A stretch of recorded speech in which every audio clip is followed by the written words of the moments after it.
5 ऐतिहासिक कहानियाँ जो एक बार ज़रूर पढ़ना चाहिए। तो चलिए शुरू करते हैं आज की पहली कहानी, मोहम्मद गौरी की कहानी, जब गुजरात की रानी से डरकर भाग गया था। जंग का मैदान था। सन था 1178। गुजरात के सोलंकी राजा अजय पाला की मृत्यु को 7 साल हो चुके थे। सिंहासन पर बैठा है उनका 8 से 10 साल का पुत्र, और राजधानी के करीब 40 किलोमीटर पर मोहम्मद गौरी अपनी सेना के साथ शिविर लगाए मुल्तान को फतह करने के बाद गुजरात को लूटने के मंसूबे पाले बैठा है। तभी गौरी का एक संदेशवाहक आता है और फरमान सुनाता है कि रानी और बालक के साथ राज्य का सारा धन उसे दे दो तो वो बिना खून खराबे के लौट जाएगा। रानी नैकी देवी, जो कदम्बा गोवा की राजकुमारी और गुजरात की रानी थी, ने संदेशवाहक को ये शर्त मान लेने का आश्वासन देकर वापस भेज देती है। संदेशवाहक जैसे ही गौरी को ये बात बताता है कि उसकी शर्तें मान ली गई हैं, गौरी खुशी से झूम उठता है। पर ये क्या? अचानक उसे अपने खेमे की तरफ घोड़े और हाथियों के झुंड के आने की आवाज़ आती है। आसमान में उड़ती धूल ये बताने के लिए काफ़ी है कि सोलंकी साम्राज्य की रानी अपना गुजरात इतनी आसानी से नहीं देगी। अभी गौरी कुछ समझ ही पाता कि रानी नैकी देवी की सेना मलेच्छों पर टूट पड़ती है। दोनों हाथों में तलवार लिए रानी नैकी देवी मलेच्छों के सर धड़ से अलग करती चली जाती हैं। तभी उसकी तेज धार की तलवार का सामना गौरी से हो जाता है। कुछ इतिहासकारों का कहना है कि रानी ने उसके अग्रभाग पर हमला कर उसके आला ए तनाशुल को घायल कर दिया था।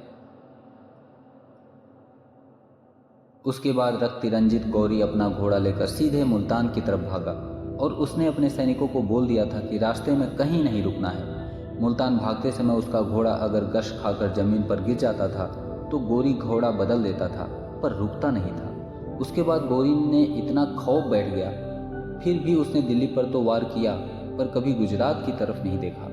नैकी देवी की गाथा इतिहास में कहीं दफन रह गई, पर भारतीय नारियों को स्वाभिमान से जीना सिखा गई। दूसरी कहानी है मनपसंद दीपक, एक राजकुमारी के स्वयंवर की कहानी। इस कहानी की शुरुआत होती है एक राजा से जो बहुत ही दयावान और प्रजाप्रिय था। उसकी एक बेटी थी, वह बहुत सुंदर और बुद्धिमान थी। राजकुमारी जब बड़ी हुई तो राजा को उसके विवाह की चिंता होने लगी। राजकुमारी के लिए वर ढूंढने से पहले राजा ने राजकुमारी की राय जानना चाहिए। राजकुमारी ने काफ़ी सोच विचार कर अपने पिता से कहा, पिताजी, जो व्यक्ति मेरी पसंद का दीपक ला देगा मैं उसी से विवाह करूंगी। अगले दिन राजा ने राजकुमारी की शर्त के साथ स्वयंवर की घोषणा कर दी। स्वयंवर का दिन आ गया। हाथ में दीपक लिए हुए युवकों की कतार लग गई, वह भी बहुत लंबी कतार। कोई युवक राजकुमार था तो कोई नगर सेठ, कोई साहूकार था तो कोई साहसी बहादुर। सबके पास तरह तरह के दीपक थे, छोटे बड़े, सोने चांदी के, हीरे जवाहरात के जगमगाते सुंदर नक्काशी वाले दीपक। राजकुमारी सबके दीपक को देखती हुई कतार के अंत तक जा पहुंची, मगर अब तक उसको मनपसंद दीपक नहीं मिला।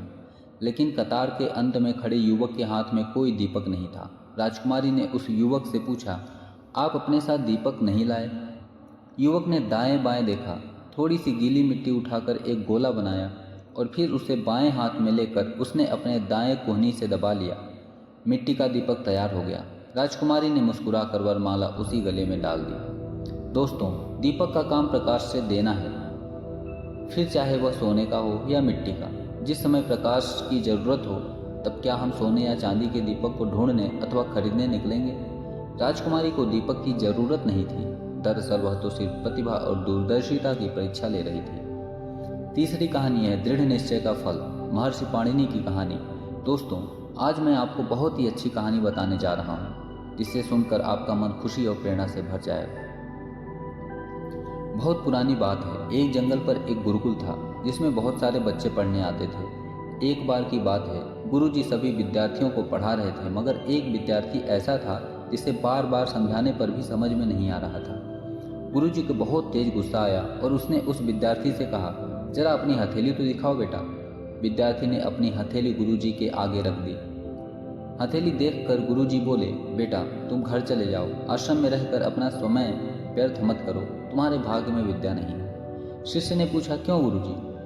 गुरुजी ने कहा, तुम्हारे हाथ में विद्या की रेखा नहीं है। गुरुजी ने एक दूसरे विद्यार्थी की हथेली उसे दिखाते हुए बोले, यह देखो, यह है विद्या की रेखा, यह तुम्हारे हाथ में नहीं है, इसलिए तुम समय नष्ट ना करो, घर चले जाओ, वहाँ कोई और काम देखो।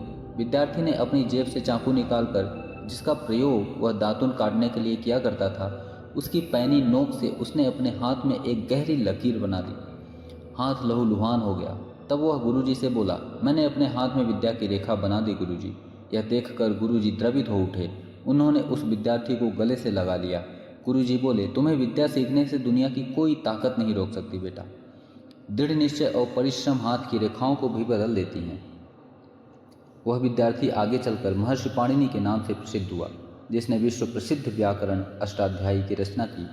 इतनी सदियां बीत जाने पर भी विश्व की किसी भी भाषा में ऐसा उत्कृष्ट और पूर्ण व्याकरण का ग्रंथ अब तक नहीं बना। चौथी कहानी है सच्चा सुख, भक्त प्रहलाद और दानव की कहानी। बहुत पुरानी बात है। एक बार भक्त प्रहलाद से दानव ने पूछा, हे प्रहलाद, सच्चा सुख कैसे प्राप्त होता है? यह सुनकर भक्त प्रहलाद हंस पड़े। फिर उन्होंने बोला, सच्चा सुख पाना बहुत ही कठिन है। यह तुम्हारे लिए असंभव है, क्योंकि तुम सच्चा सुख पाने वाले मार्ग पर चल ही नहीं सकते। दानवों ने सच्चे सुख के मार्ग को बताने के लिए भक्त प्रहलाद से बार बार आग्रह किया, तो प्रहलाद ने बोला, जन कल्याण के द्वारा ही सच्चा सुख प्राप्त किया जा सकता है, किंतु तुम लोग यह नहीं कर सकते, क्योंकि तुम लोगों को अपना बचपन खेल कूद और शैतानियों में गुजारे हो। युवा होने पर भोग तृष्णा में पाप करते हो, और वृद्धावस्था में तुम्हारे पास पछताने के अलावा कुछ नहीं बचता। सच्चा सुख तो कल्याण कार्यों के द्वारा ही प्राप्त हो सकता है। इसी में आत्मानंद और परमानंद की प्राप्ति होती है। प्रहलाद ने फिर उन दानवों से कहा, मैं भी तो एक दानव हूँ, परंतु मैं जन कल्याण में लगा हूँ, ईश्वर पर भरोसा करता हूँ, इसीलिए सुखी हूँ। तुम लोग भी ऐसा कर लो, तुम्हारा भी कल्याण हो जाएगा।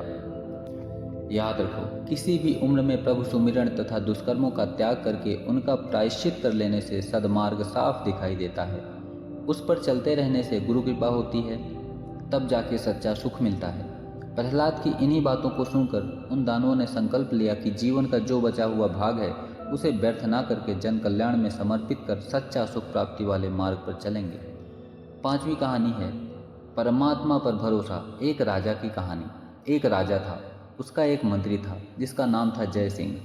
वह बहुत बुद्धिमान तथा समझदार था। एक बार राजा के राज्य पर साथ चलने वाले राज्य ने आक्रमण कर दिया। वह बहुत दुखी हुआ। वह अपनी जान बचाने के लिए गुप्त मार्ग से अपने मंत्री के साथ जंगल में पहुंच गया। उसके मंत्री को चाहे कोई भी दुख या सुख हो, वह हमेशा यही कहता है, जो परमात्मा करता है वह अच्छा ही करता है।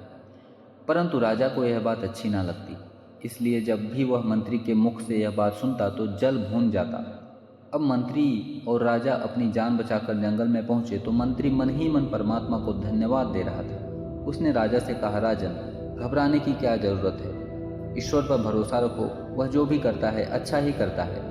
हमारी पराजय का कोई भेद होगा जो हमें अभी तक पता नहीं चल रहा है। राजा इस आशापूर्ण उत्तर से जल भून गया। उसने मंत्री से कहा, तुम्हारा परमात्मा कितना निर्दयी है।